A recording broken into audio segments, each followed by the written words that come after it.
2, 1, and we are on. This is the Sourceseeker Hour. I'm your host, Baruti Carl Alexander, and this is our 49th episode. Thank you, brother. Thank you. Yes, sir. Yes, sir. Brother Sedrick, you were one of our early episodes, I think somewhere like around 25 or so.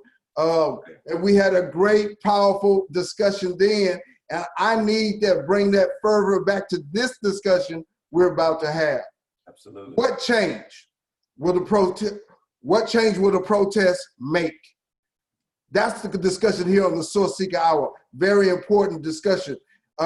We have two prominent guests, and we may have some more come in. But so many things are happening. Black lives is being written on the streets. The NBA is going to have Black lives under hardwood. There's so many things happening. They're questioning the names of Aunt Jemima and some of the other grocery store icon names. Confederate statues are coming down. So many things are happening. Let me ask this question as you first, Brother Sintwali, how are you doing? I want you to start, and I would like for you to introduce yourself, Brother Sintwali, and then what change will the protest make? All right. Blessings and greetings to both of you brothers and everybody out there watching. My name is Sintwali Olushola, and I actually just turned 35 yesterday. Oh, wow. Salute. Salute. Thank you. Yeah. I grew up in Houston, Texas, and I was raised at the Shrines of the Black Madonna of the Pan-African Orthodox Christian Church. And what I was taught was really a good in-depth, I had a good experience of nation building, building and growing people, conflict resolution, problem solving, critical thought. I'm an avid reader, I'm actually working on a couple different writing projects at the moment. I got a pretty nice sized family, and we are constantly growing and learning.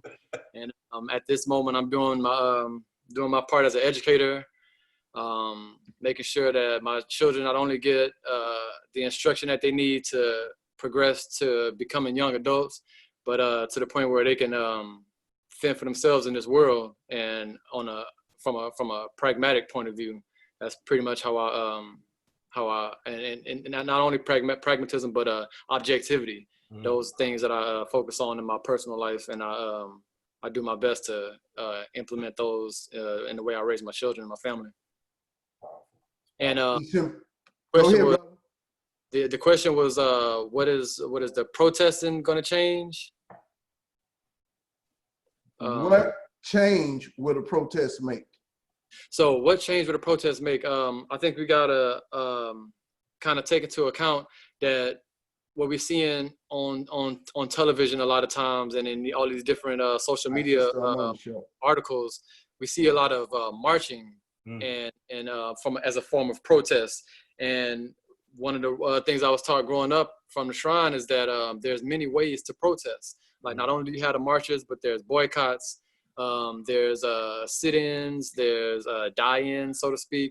There's so many different ways to implement civil disobedience in order to create change. That's something that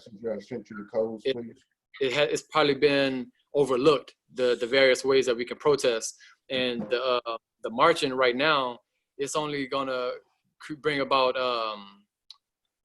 formalities as far as change goes, and a lot of pandering and pacification, like we see right now, the statues being taken down and the names being changed, and so many different products and schools and a lot of the different the undertones, the things that are subtly racist. That stuff is starting to change, but it's not very substantial when it comes to the social change that the Black Lives Matter as a movement, not an organization, but as a movement, how that has it's been affected marginally, because making the superficial changes, it looks one way, but it's not actually bringing about an end to injustice. It's not stopping the police from killing us. It's not changing the underlying racism and myth of white supremacy in the government.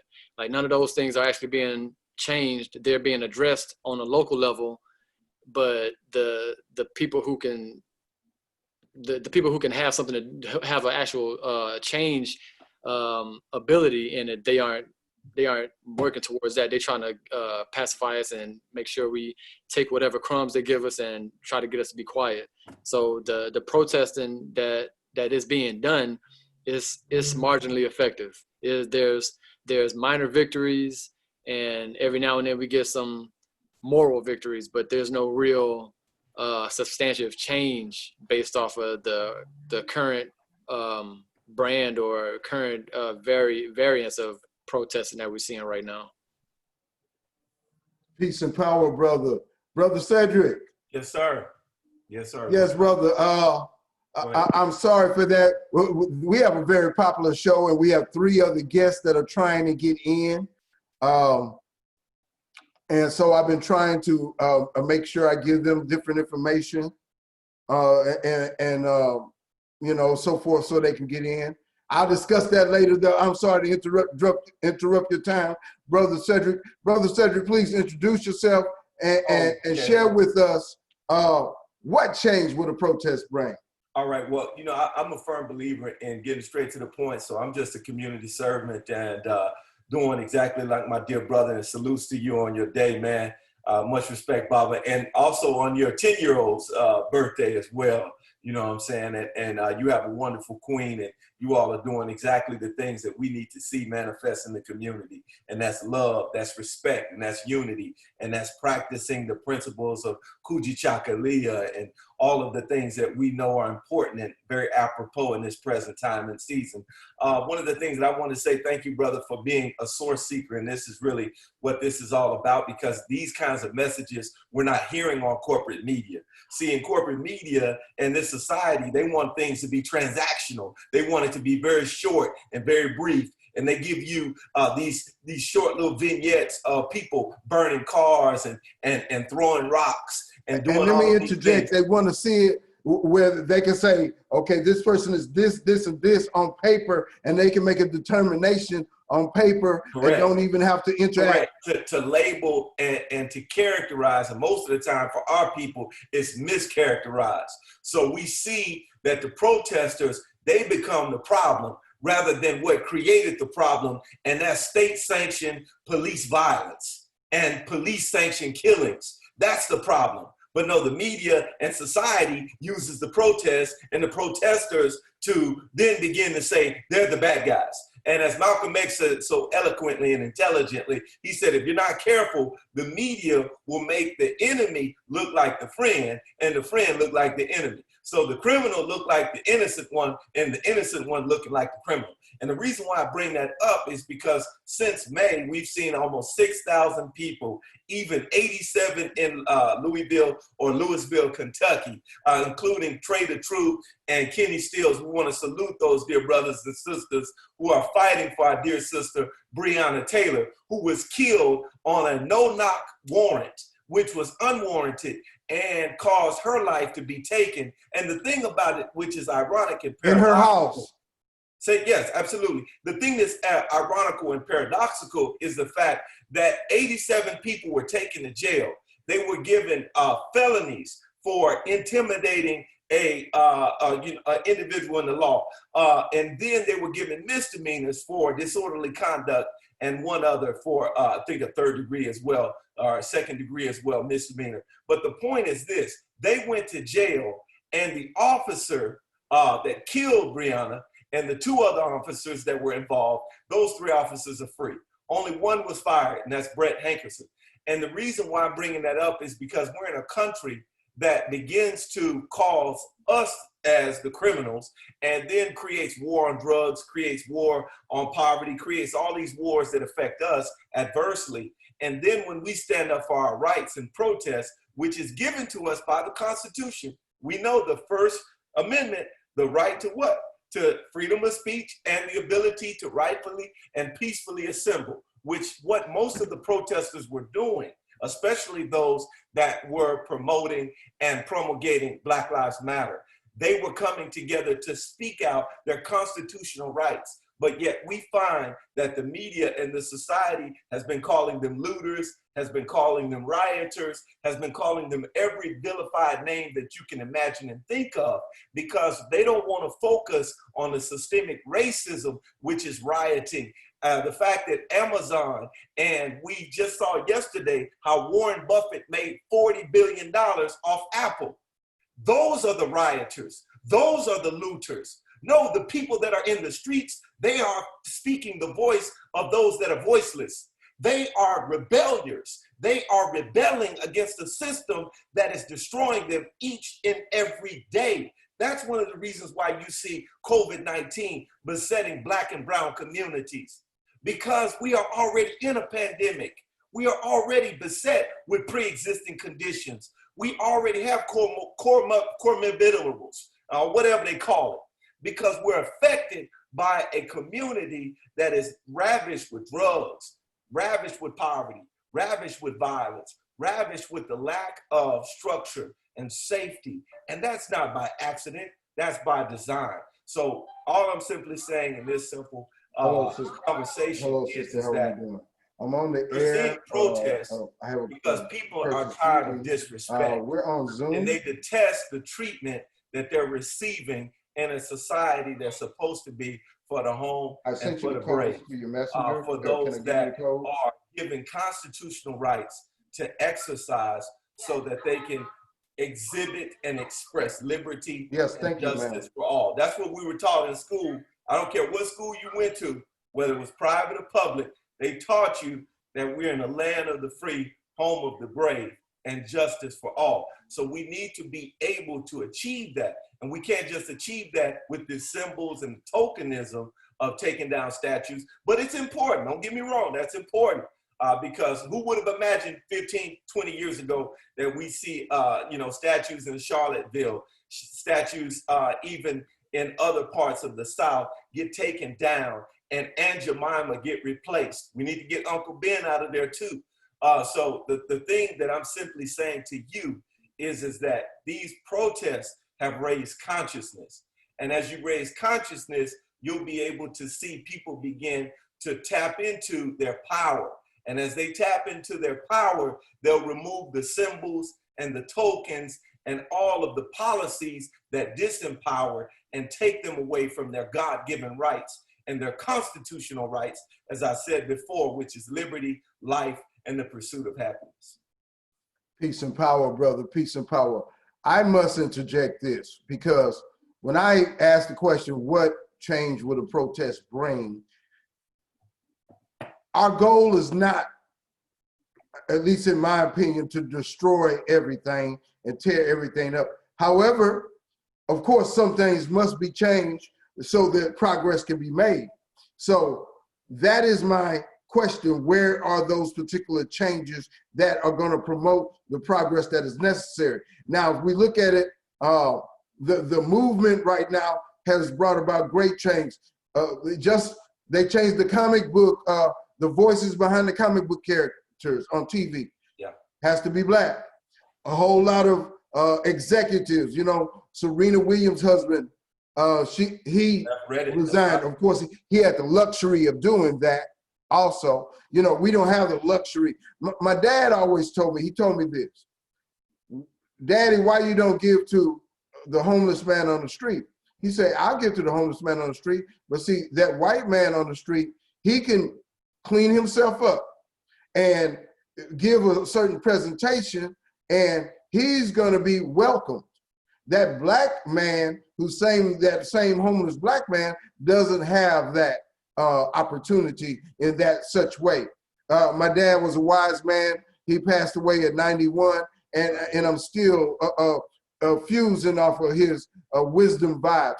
Brother Sitwale, we talking about what change would a protest bring. It's a wide-ranging subject in so many different ways, but how can we find a way to make it constructive? Not just Kanye saying he running for president. That's a kind of a talking point, but constructive change. constructive change based off those the protesting, I would say choose one of the many different ways of protesting, and apply that to the weakest, so to speak, point of the vehicle of our oppression. That's to say, the way boycotting hasn't been done in a long time. As far as I know, the most successful boycotts that took place were like the bus boycotts and the strikes that the garbage, the trash workers or the waste workers implemented back in the day. What can actually be changed is the ability to make the people to make the establishment listen. Like that's something that could be changed, because right now they know that there's still that there's unrest, but at the same time there's no substantial action based off of those based off of what they're seeing. And so if they were to start seeing the economy affected further than what the virus is doing, based off of black and brown dollars being spent within the communities and barely leaving out of the communities, that's something that could be changed based off of protesting. Creating our own industries that we need, being able to cover food and clothing and shoes and like just the basic necessities. There's many Black businesses that create those things, and a form of protest could be only buying with them. And so instead of going to the Foot Locker and going to all these different places to go get shoes, and in any mainstream business that perpetuates the status quo, once we cut them out of our of the financial cycle that we have, that all communities have, once we cut the outsiders out, then and start keeping the money within our communities and keeping the money in Black financial organizations, then we'll be able to see protesting having actually created a change that wasn't simply a statue being taken down or a name being changed. Peace and power, brother. Brother 35, powerful 35, perspective. A lot of wisdom. Yeah, I had to mention that again, Brother Sedrick. Yes, hey, brother, I understand. Can I respond to that real quick? Go ahead, Brother Sedrick. But okay. Brother Sedrick, we do want to introduce Sister Sharon Berry before you give your information. Sister, we're going to let Sedrick speak, and then we're going to come to your introduction and get your perspective. Brother Sedrick. Thank you, sister. I'm sorry. I just want to make sure I remember this tangent, because the brother just said something that's quite eloquent and intelligent in terms of understanding that our struggle is not new, that we've done this in previous generations before. And then we can look not only with respect and veneration, but we can also grow and learn from those particular examples. And what I specifically mean is in terms of right here in this city, there was a business called Weingarten. And basically many people like Heather Hogelbruth, God rest her soul, and others stood up and stepped up and played an instrumental part. Students at Texas Southern University played an instrumental part of not only desegregating this society, which I still think that we have to understand the differences between desegregation and integration. We've not been integrated. Integrated means that you are part of the whole as one. We've been desegregated, which means that the power is still in the hands of the oppressor and the colonizer, but now we've been allowed to assimilate. And I think that's extremely important as we look at many of these protests. Many of these protests are the oppressed yelling out, screaming out vehemently and adamantly, then receiving from the police state or the police the most vitral form of animus and violence. And courtesy of that, we're seeing people get hit with rubber bullets. There have been a numerous amount of protesters who have lost eyes, who have seen appendages and limbs broken, courtesy of the violence, not from the protests, but from the police. So I think that's important to say. But going back to that point is understanding that these protests throughout history have always showed that the so-called weak or the so-called poor or those in poverty, if they unite and come together, they have a great power. And in that solidified power, then they're able to change policy. One of the main things that I really want to say, and that's why I had to jump in, is that before these protests, America only felt 51% that racism was a problem in this country. Now we know that's over half, but now today, 75 to 80% of people feel that racism, systemic racism in particular, is a problem.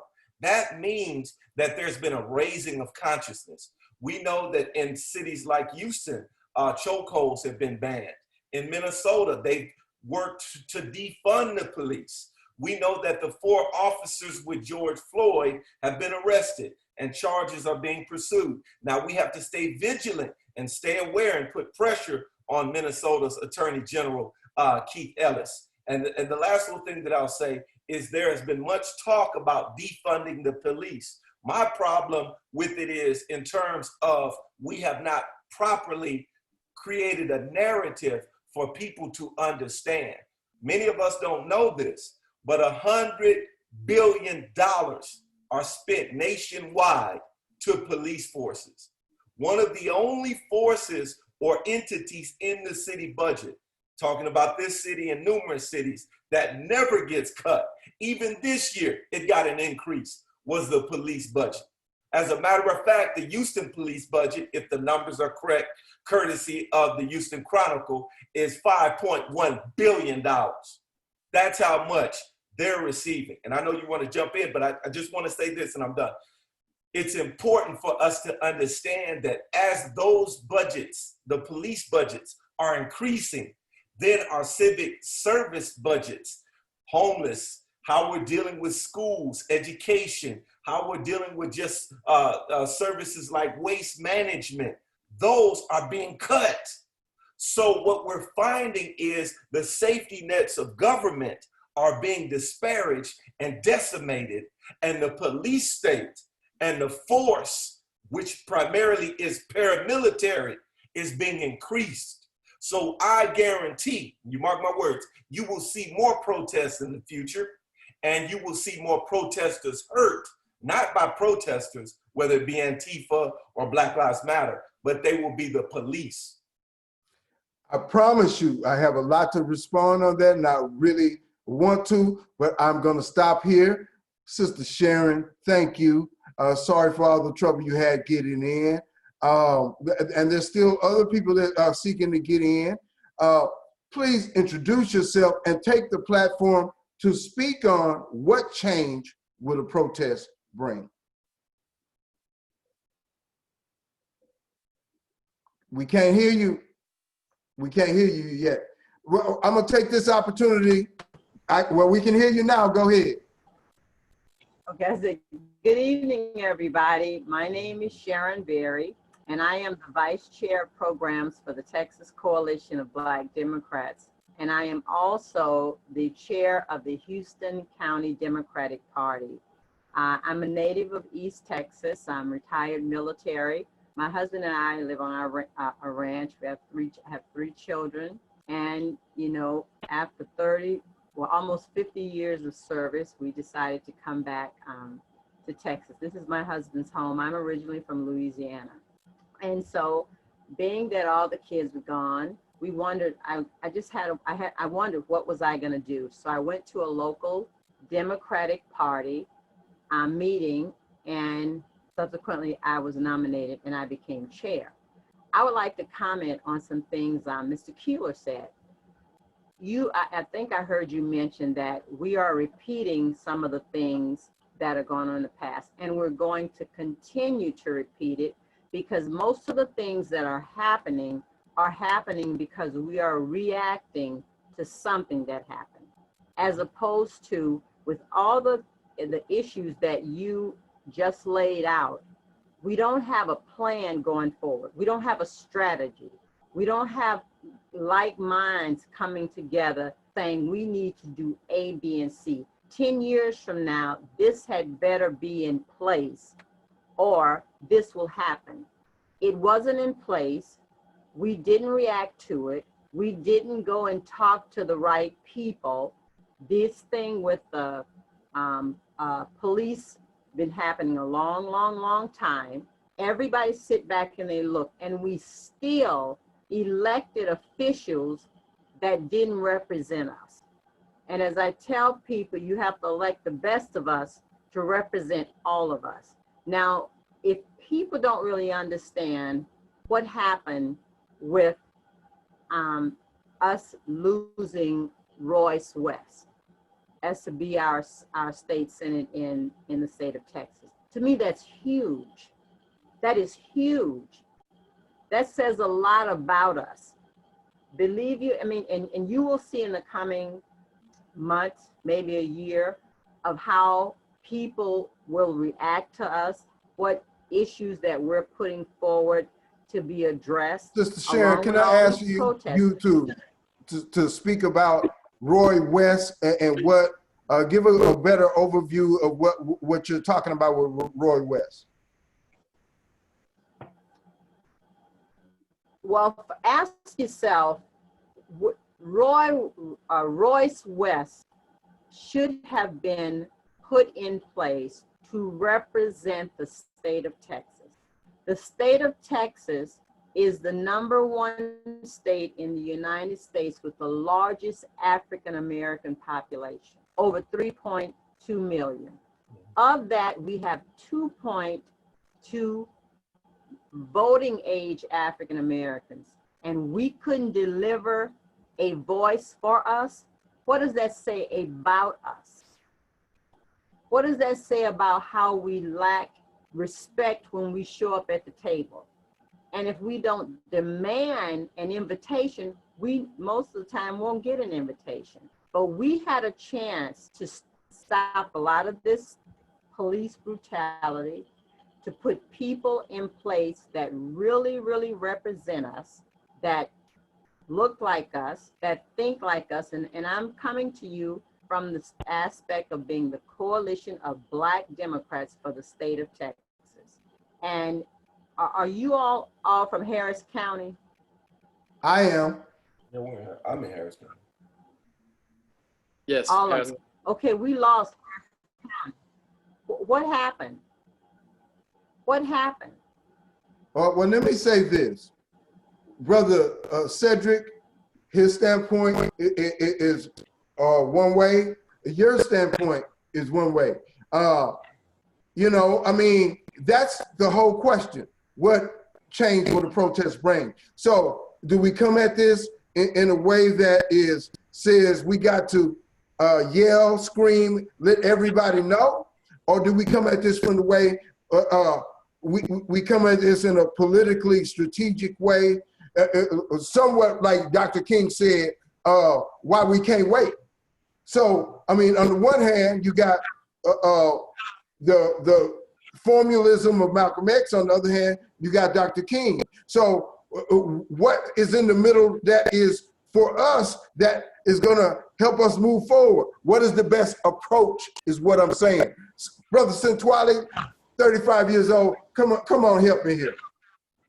I think part of the problem why Royce West lost that race was because a lot of the eligible voters, they simply didn't vote, or they voted for third parties, or they voted they simply didn't vote for him.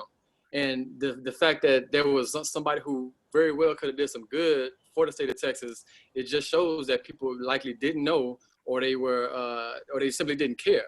A lot of the people who we see out on the streets doing the marching form of protest, they eligible voters. They'll probably vote now, but they didn't vote before because there's basically still a disconnect from Black politicians and the Black voters. There's a lot of it's so many different reasons, but there's really no real way to pinpoint one thing why people didn't vote, but there has to be a stronger propaganda push, so to speak, to get people to vote, and not simply. Let me interject this. But yeah, if I can interject this, that is my point. That you got all of these forces arrayed in so many ways that the attention. Look at where we put our attention at, and that is by design. Yeah, we are television mindset.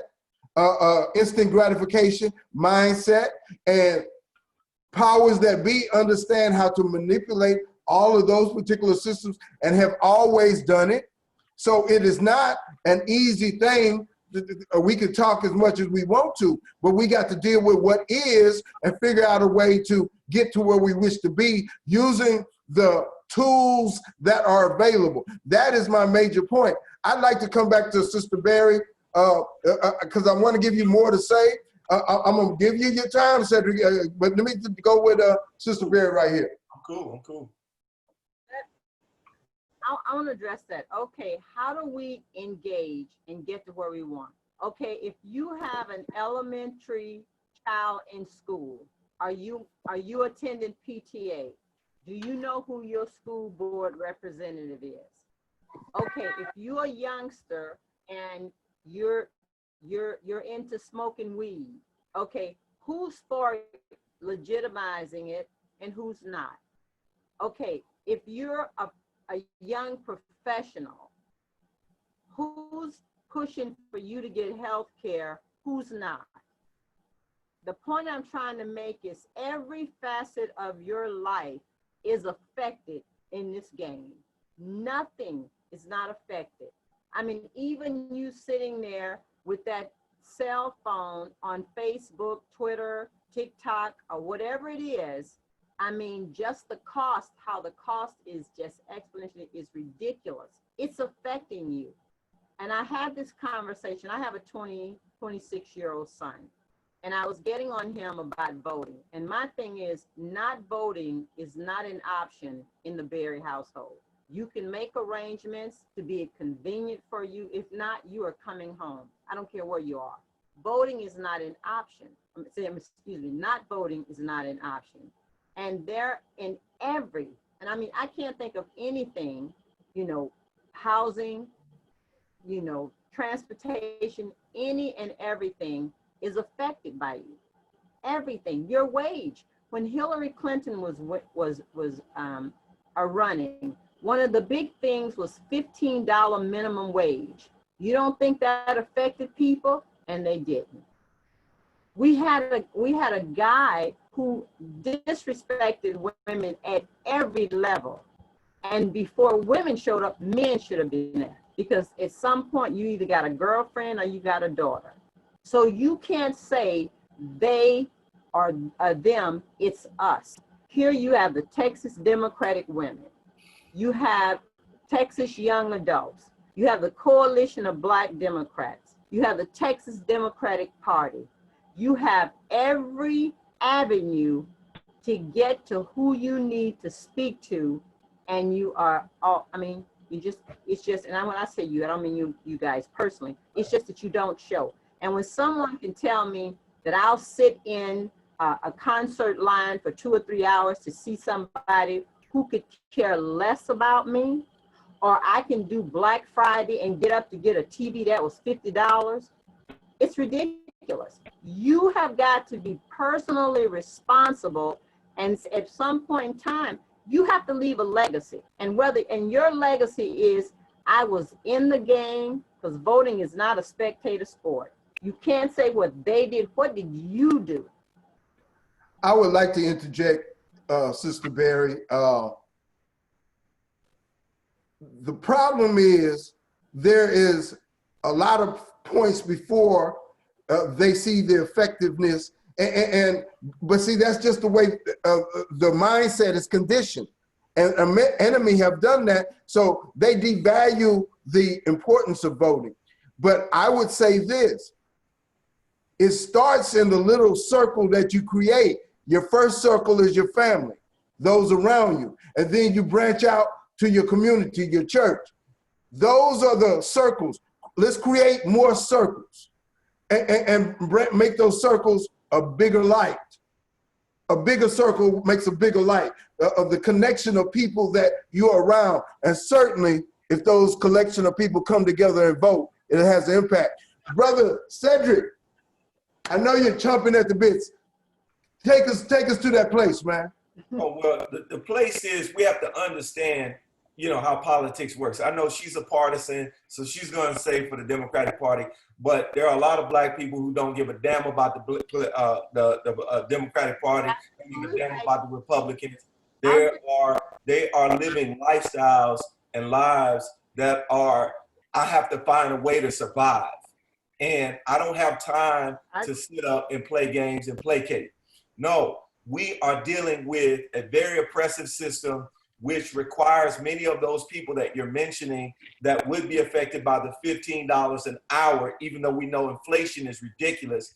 By the time they get to 15, it won't mean anything because it's going right back to Peter to pay Paul, who robbed us all. So the thing about it is this: we are suffering from a soon-to-be another crisis of evictions. And my question to all politicians, and I've said it to, you know, the councilman here, what are we going to do to protect those people who are most jeopardized? If Royce was serious, then he would have put out messaging and ideas that would have reflected the concerns of people. You can't just tell me you for me because we got the same skin. We've already learned that game don't work. We need real policies and real agendas that affect those people. You mentioned the PTA. Well, many of the parents, they're working during PTA. And many of them don't even see any value other than the cookies and maybe the soda water that they give you at the meeting, because they're not connected and they have not been rooted in the values that value that. So what I'm simply saying is that you have to meet people where they are and you have to give them something worthwhile. We've been talking about the Democrats for over 40, 50 years. And many of us have been left with a bad taste in our mouth from even the Obama presidency. So what I'm simply saying is this: I'm saying that we just can't talk about parties. We have to talk about programs and policies that really lift people up. Then you'll see people get engaged. You're not just going to see people get engaged because you say you're a Democrat and you say you're a Republican. You know, we ain't doing all that gang banging on the politics level. No, we're talking about real policies and real things that change the lives of our people. Now, one of the things I just wanted to throw out there that I think is very important that we have to understand is because of COVID-19, and many of our people are essential workers. We make up the largest block of essential workers. Those people that cannot work on Zoom, they have to Zoom in and out in the physical form. We need to begin to put in policies that will give them extra funds for putting their lives on the line. What politician, what political group has talked about that? Has talked about giving people funds for the fact that they're putting their lives on the line. And I'll say this and I'm done, because I think it's important to understand. Go ahead, brother. Many people are not voting because they're scared to vote and they don't have access to be able to vote right now because of COVID-19. And that's facts. Okay, let Sister Sharon come in. Okay, let's talk about funding. Okay, it doesn't matter about PTA. See, PTA, I don't see a PTA is that once a month in the room. PTA is 24/7. You are a parent 24/7. So if you can't make that PTA meeting, then you have a responsibility to contact that teacher at your convenience, but you have to contact them. Let's talk about funding. How do you get funding? You have to sign up for the census. We all know that, but do we do it? See, at some point in time, we have got to be responsible for us. Meeting people where they are. When I started chair of Houston County, we had less than 200 something people voting in a 26,000 county. I got up one night about 11:30. I took a case of beer and I went to the park. And I said, you guys are going to tell me what it is that make you step out of the game. And I heard all of the excuses, and that's what they were, an excuse. And so I said, okay, you got an issue with the chief of police? Let's go get the chief of police. And you talk to him. I went to the ministers and I said, you guys have got to connect with the parishioners now. So, and because I am, I wear on the Democratic hat, I'll say that every now and again, but I do have people in my family that are Republicans. I mean, my husband just came back over to the curve and everything, but we cannot always expect someone else to take care of you. And that's never been our legacy. We take care of ourselves. We used to look out for each other in communities. And everything you're saying, Ms. Keeler, everything, it starts with you talking to us. I don't care what your pick of your partisan. I don't care if you're liberal. I don't care what you are, Democrat, Republican. It comes to, this is my neighborhood, and this is what we need to be best, to be the put the best foot forward for us. So forget parties, but you got to show up. You got to have a voice. And if you decide not to have a voice, then you got to, in that community, somebody's got to speak for you. So what does that go back to? It go back to voting. Who do you want to represent you? And we can skate around it. We can do whatever. Now, you telling me things that I have heard about Royce West and politicians in general. But again, I tell you, okay, I can tell them this is what Mr. Keeler said. But you know what? It needs to come from Mr. Keeler to that politician. You need to tell him, we need to tell him, I know I do, this is what I require of you. Because politics starts at home. You know, I tell people all the time, what happens in Washington, D.C., yeah, I'll hear it. But I need to know what's going on in the city council. I need to know what's going on in my community. And we can't get around that. And the same people that didn't vote, you think they took the census? How do we get our funding?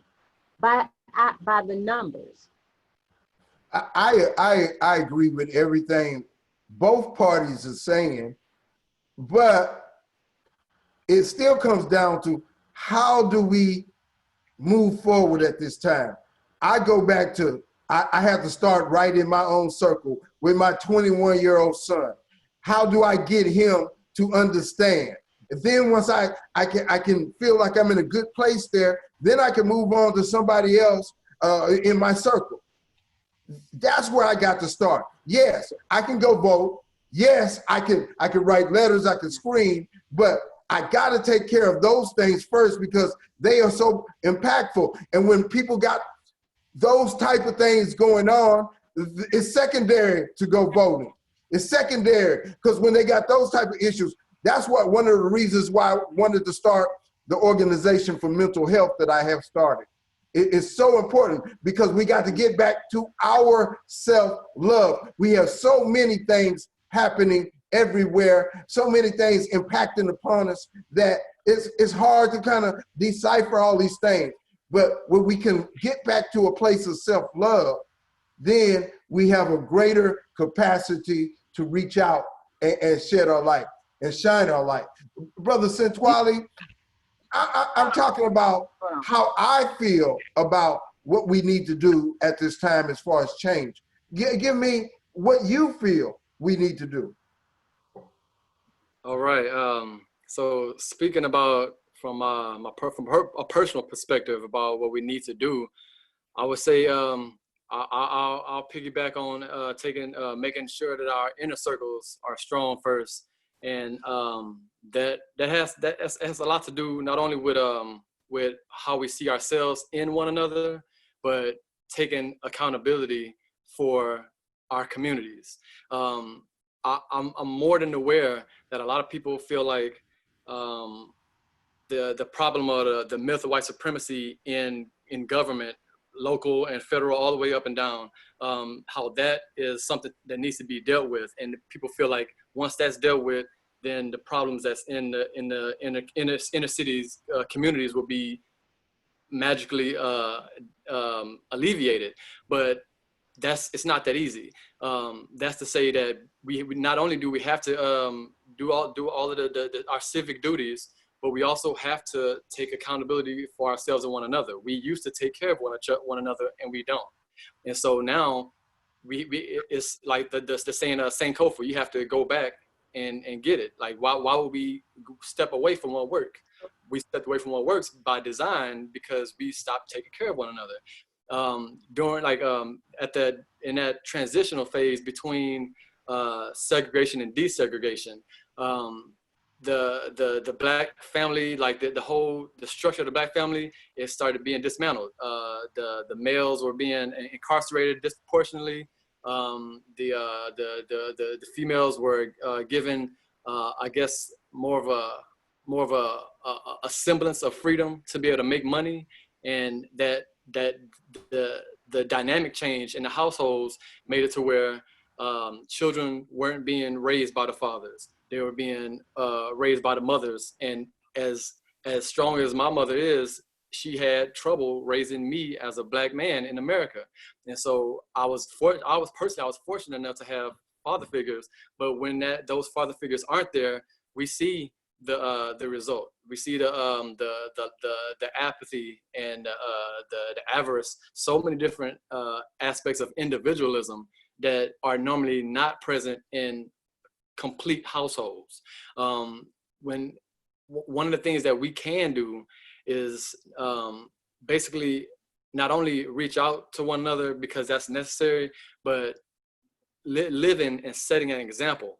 Like the things that we want to see the politicians do, we have to start implementing on a local level, because the politicians only have so much power. They only have the power that we give them. And if we don't put the politicians in power that we need there, then the politicians who don't have our best interests, they're going to be much more inclined to take care of the people who they see as their constituents. And that's not talking about us. If anything, they see us as subjects. So as long as we don't look at one another as a subject, so to speak, then we'll be looking at each other as family. And our dynamics as a people will be able to kind of start transforming. Because at this point, it's all about money. It's all about me, mine, and what can I get for my family, for my people, for my this, my that, as opposed to all of us, it's we. Like the communal, so to speak, aspect. That's something that has been removed from the black part of the experience. And because that's the case, we have basically an uphill battle in regards to how to do for self-determination, self-sufficiency. Those are things that we don't experience now because we're dependent on the system, as opposed to being able to lean on one another. We shouldn't be dependent on the system. We should be able to say, hey, brother or sister, do you have this? And I can recompense you for that in some way. But it can't simply be take. It has to be a give and a take. Most communities are the mindset is survival, and you're not living if you're too busy surviving. Majority of our communities are strapped for cash, but it's not so much. It's too simple to say we strapped for cash. Money is going where other people want it to go, and because we're not doing the census, we're not taking all of those civil duties. We aren't civic duties. We aren't doing those things. Our ability to take care of ourselves, we've passed it on to politicians in hopes that they would do right by us. Historically, they haven't. So it's on us to now do something different. Yes, brother. I just want to interject. Black people have always had an uphill battle from the beginning of our histories, and we have survived by the grace of God, and still we rise. So I just want to interject that. You know, I wrote an article about Budweiser. Budweiser, I believe, started in 1837. I don't know but during that time we were in slavery, and so they were able to build up years and years and years and years and years of tradition. We were not able to do that. And that has an impact upon your generational mind. So when they talk about reparations, we deserve reparations. Now, the question is whether we will, in asking for reparations, which we deserve, whether we will fracture the country that we are a part of. Is that a good thing? Is that a bad thing? Can we gain what we want? In what approach do we take to get there. Brother Sedrick, we are getting close to the end, but we're gonna take as much time as we need. Right now, I want you to give the platform, talk about what change you believe we need to do, and then give a way for people to argue with you if they would like to. Give them your message. Hey, it's all love. I appreciate everybody and thank you for this time. I think my whole overall point is not to argue with anyone. We need to unite, but we don't need to unite on platitudes and empty rhetoric. We need to unite on policies that benefit our people and not, everybody else. No, it benefits us because we are the ones that are the basis of the Democratic Party. So having the conversation about reparations is not a concession. No, it's a priority. And we're not asking for reparations. No, we are demanding reparations. We're in a time of protest. So as protests, we know that they get things done. Otherwise, we wouldn't be having this conversation right here. Right? Let me ask a question on that, please. Okay, on the issue of reparations. For instance, they gonna give me $100,000. They're not giving you nothing. Hold on. They're not giving you nothing. I understand that, but no, you don't. They don't want me to use the word I demand.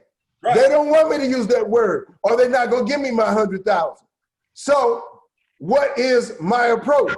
Am I gonna use the word demand, okay, or I'm gonna let them say it their way and take the $100,000? Go ahead, brother. Listen, we don't want the $100,000. We want reparations, which means to repair. There is not only an economic debt, but there's a psychological and social debt. The brother mentioned the deprivation and the degradation of the Black family. That wasn't done by accident. That was done by governmental design. When Reagan came in, they said they want a war on poverty, a war on drugs. That was a war on Black people. That was benign neglect, like Nixon said. And what Clinton did, that Joe Biden played a part in, the crime bill. You understand? So we don't have to go back to the physical chattel slavery. We can go back in the 20th century and see what has been done to Black people. There has never been a time when we have not had an uphill battle. I agree with that. Go ahead. We're not speaking about something metaphorical. Right. We're not speaking about something allegorical. We're speaking about we are the living witnesses of, we are the victims of. Redlining affected us. Where you went to school was a byproduct of that. So in simple terms, when we give them this information and we say that just like the young people, your son 21 and your son 26, I guarantee they've been influenced by Black Lives Matter. And when we say Black Lives Matter is not just in opposition to the police, but to the disrespect and the systematic racism of a society that has put us on the lower rungs, not because of our own volition or our own permission or our own complacency, but because of a system that has been designed to keep us behind. I tell people all the time, if we would get out of the back of the bus of our mind, we realize that they put us on the back of the bus in everything, from education to economics, to where we live. So in simple terms, when we come with this information, that's why we have to let HR 40 not only be, but it has to become strong enough to where we don't just ask for permission, but we, as you said, get out of the mindset of asking and say, no, we are here to get what General Sherman and all of those other generals gave us when they said that we have 400,000, not just 40 acres in a mule. Don't cheat me. I want my whole 400,000. And then we begin to understand that that was systematically taken from us with the Homestead Act and other land grant acts that were given to Europeans. So when they come to us saying, well, we're going to give you, you're not giving us anything. You stole this. And there must begin to be a retribution and restitution for all of the evil activities that you did so savagely, that Nick Cannon said so eloquently a few days ago. Yes, it was savagery. So we have to repair that. Otherwise, we'll never be able to truly move forward. And you'll always have whether you have racists in the form of Trump, which are just outright overt, or you'll have covert racism, in which we call it busing, in which we call other things that have been done like redlining, which put us in communities that we now call projects, just like you do in school, because they've been designed to create the kind of crime in which now has predatory police officers who exact brutality against you and your people instead of treating you as peace officers and protecting you from the violence that those societies create and subject you to. Hey, brother, we're going to take more time. We're going to take more time because we got to. Sister Sharon, make a statement, but I'm going to come back to you again after this. So we got a lot to talk about. I know, and I have another call with the ministers where I'm trying to do connecting the church with the community. Okay. Everything Mr. Keeler said is absolutely spot on. But my question is, now what? Where do we go? Everything that you said, in order for us to impact change, we got to have some leadership to take forward everything, because whether we like it or not, we know who's in charge. So you got to arm a team to deal with them. So who do we send? Who do we send? We send 35 right here. Hold on, Sedrick, let us speak. I know, but I'm just fun. Let us speak, brother. No disrespect. So when we find that person, then what message? What team? It goes back to, we've got to strategize. And I don't mean in some back room of putting some plan together. We've got to start being proactive. See, this protest, we're reacting to what's going on. But they've been doing this to us from the beginning. Right. They have been killing us from the beginning. And it gets to a point where you say, hey, enough is enough. It was enough though and I think the most egregious thing about the Mr. Floyd's death was the guy had his hands in his pocket, like it's no big deal. And the world got to see what we've been seeing every day. Every day. My son was shot 3 times 3 years ago, right there in Houston. And this is what brought me into the game, because I lived on a military installation. Never would have happened. He was coming from school. Somebody tried to rob him. And so now he's partially paralyzed and everything. And I told my husband, I said, we have led a sheltered life. So now we need to get in the game. And I thank God he's, mentally he's healing. He still has a little dry foot, but I was out here just totally unaware of things. And I knew that these things happen. And I knew if I got in it, I could make a difference. And so I do. I'm a Democrat. I'm just a Democrat. But I know in this capacity that I now sit, I can impact change. I can get in the door a little bit quicker than the other person. So I'm gonna take the message. And I truly believe we have to elect people. Now, the difference with the Democrats today is we're not gonna be the person who just go in the booth and vote for somebody because you're a Democrat. No, those days are gone. And I tell people, if they don't respect you enough to ask for your vote, they don't get your vote. If they can't come to your neighborhood and see the issues that you find important, then you know what? They don't get your respect. But I have always said, you meet people where they are. You accept people's circumstances. When my children were little and we had a small income, I remember when we cashed our check and I sit them on the floor, I said, this amount goes for rent. This amount goes for this. And I had everything. And so at the end of that month, I said, we had $300 to take us over to the next. And what I was telling them, don't come and ask me for no $100 pair of tennis shoes. Not gonna happen. And of that, but the most important thing with that, the first thing I did was I showed them how to invest. Because my husband always says, you need four sources of income. You need a little hookup, you need your job, hopefully you're investing, and then something else. But you need 4 sources of income because you never know when you're going to lose one. And that's the thing when he talked about family breakdown.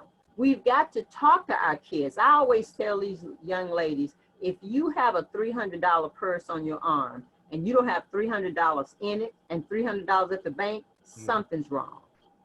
We have to prioritize. We have to tell kids. I tell my children, whatever you like the best in life, that's what you try to invest in. If you like ketchup, find out about Heinz ketchup. Do your homework. We have to stop letting people think for us because, like I said, we've always taken care of us, always, because the odds are still stacked against us. It's 6:58. Yes, ma'am. Yes, ma'am. I have enjoyed this. I hope you come back. Oh, yes, certainly.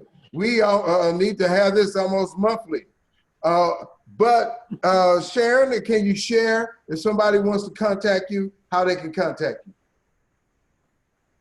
Absolutely. I am on the webpage, Texas Coalition of Black Democrats, or Houston County Democrats. My number is 936-438-1234. Can you say it again? It's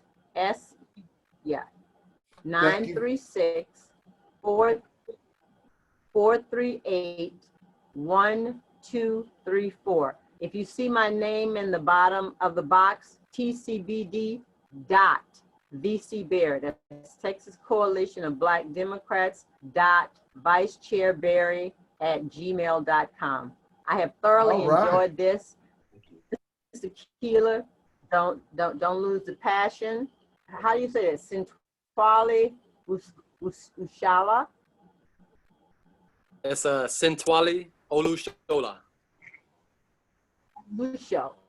Okay, you stay in the game, Mr. Alexander. Thank you so very much for the invitation. I really enjoyed it. And I will always be in touch. And we do a Sourceseeker Hour every week. And next week we're gonna do Black Lives Really Matter with my partner Bishop George Sanders. Brother Sintwali, give us your statement. Take your time, and then share with us how we can contact you. So I'll say in closing, I feel like there's the many divides and disconnects that exist in particular in the Black community, like age, class, just so many different levels of status. Skin color. Yeah, those things. So the many divisions, they can be those gaps can be bridged. It's just a matter of communicating with people, and like the sister said, meeting people where they are. At this time, it's kind of difficult to not necessarily be physically where someone is, but there's so many ways to communicate. A lot of our issues are based off of either poor communication or communicating with the wrong influences. So much that we ingest as far as social media, the TV, radio, music, all of those movies, all of that is indicative of the issues that we not only are talking about now, but so many different issues that the communities experience, like from the broken households to the disproportionate incarceration, like there's substandard living situations, our poor educational system. So many different issues can be addressed, and the gaps can be bridged through open communication and as much representation for as many people as possible.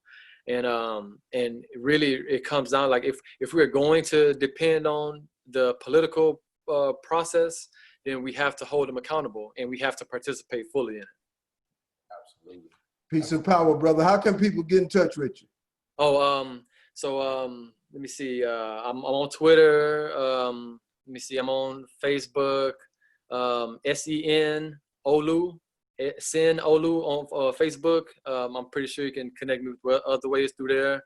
I'll go ahead and give my phone number. It's 832-375-5852. I'm more than willing to communicate and nation build and see how far we can go together. Peace and power, brother. Thank you very much. We're going to continue to do these programs, and I will be in touch with everybody here on the Sourceseeker Hour. And a fitting way to end is with the power, the passion of Brother Sedrick. Thank you, Brother Sedrick. Peace and power. Take us home, brother. Hey, man, we're the ones we're waiting for, and there's no more time to wait or waste, man. We are the ones. I want you to reach out to everybody that's been a part of this, and this is part and parcel of the change that we need to see in our communities. I'll just share with you what Reverend Lawson said a few weeks ago. He said that this is not just a bunch of speeches. This is not just a bunch of people in the streets. No, this is a movement. And this is a movement that's going to change the world. And when he said that, I just looked out and I looked around. I didn't see any celebrities next to me. I didn't see any superheroes next to me. You know what I saw people that look just like you and me. And I know that we are the ones that are going to do this. So I much appreciate the opportunity to be on this platform. You can reach out to me on Facebook at Sedrick Keeler, or you can go on youarepowerfultoday.com because we want you to know that you are powerful. And much respect to you, dear brother. Happy Baba Day. And you know what I'm saying, have a great day. And let's just continue to keep on building and strengthening. We're going to continue, brother. We're going to continue. This has been the Sourceseeker Hour, our 49th episode. We thank Sister Sharon Berry. She had to leave early. All those guests who wanted to get on, there'll be another time. Thank you all very much. I'm your host, Rudy Carl Alexander. This has been our 49th episode. See you next week. Thank you, everybody. Have a good day.